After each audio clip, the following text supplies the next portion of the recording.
In this demo, we'll showcase how to load employee data from Dayforce to assets in Jira Service Management. The first step in the process is to establish the connection to Dayforce.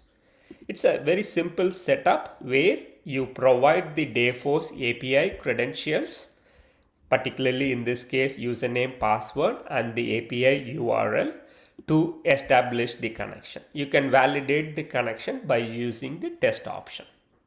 Once the connection is established, we need to create a mapping for the asset load. In this case, you create a new asset import and you come in to the asset configuration. You select the source system as Dayforce. You select your asset schema that is listed out here from your assets objects, and you do the mapping.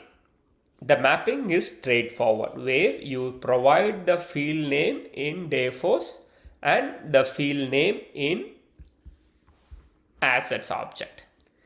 If there are arrays in the Dayforce, there are a syntax. You can refer to our documentation to provide the data. Similarly, you can also map like Jira usernames, objects, like say for example departments. We can do that mapping functionality. Please note, there needs to be an identifier in the mapping. So there should be at least one mapping that maps to the key where you specify an identifier for updates.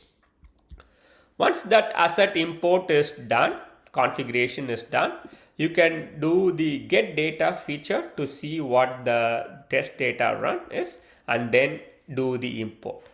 This is only for to do manual runs. We made it as a two-step process.